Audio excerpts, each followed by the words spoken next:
पाप तो तुमने किया है भाई। राष्ट्रगान सर्वोपरि है हमारे लिए, तुमने उसे नंबर 2 पे कर दिया। अपने मन में झांको, तुम कर क्या रहे हो, हमें मत बताओ ये बातें। हमारे लोग तो वंदे मातरम तब भी बोल रहे थे कांग्रेस के अधिवेशन के अंदर, जब आपको लाठी खाने से डर लगता था और आप अंग्रेजों की गुलामी कर रहे थे। हमें क्यों बता रहे हो ये बात? गुरु रविन्द्रनाथ टैगोर ने जितना पढ़ के बताया था ना वंदे मातरम, वो पूरा पढ़ा जाता था, हर कांग्रेस के अधिवेशन में पढ़ा जाता है। तो इस वाले वर्जन से आपको आपत्ति है? भैया आप पढ़ो ना, मेरा धर्म मुझे अपने धर्म के हिसाब से इबादत करने देगा ना। मैं किसी की वंदना इबादत नहीं कर सकता अल्लाह के सिवा।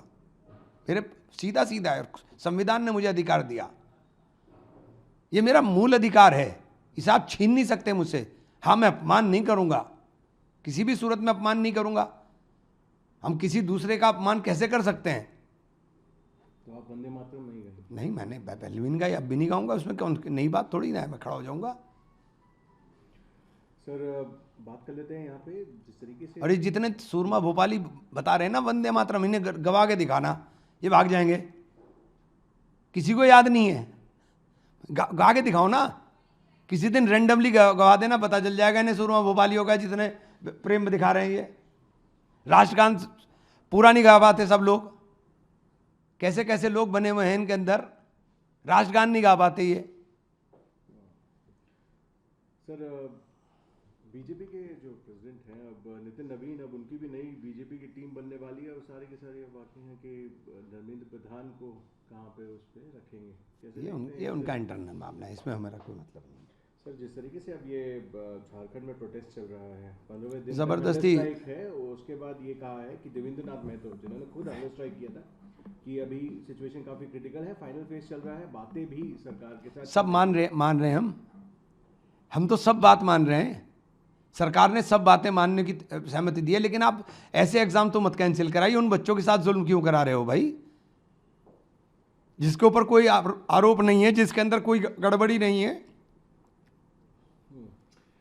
सर बात कर लेते हैं, जो प्रधानमंत्री ने बात रखी थी इंडिपेंडेंस डे वाले दिन, एक दिमागी नक्सल वाली बात करी, काफी आपकी भी पार्टी के लीडर्स हैं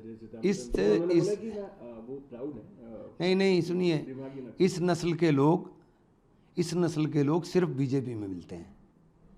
जिस नस्ल की बात वो कर रहे हैं ना, दिमागी नक्सलवाद, वो उस नस्ल के लोग सिर्फ बीजेपी में मिलते हैं, जो सड़क पर नफरत बांटते हैं, जो सड़क पर चलते हुए लोगों को पीटते हैं, जो धर्म के नाम पर नफरत फैला करके जिस धर्म के अंदर प्रेम का पाठ पढ़ाया जाता हो वो नफरत का पाठ पढ़ाते हैं।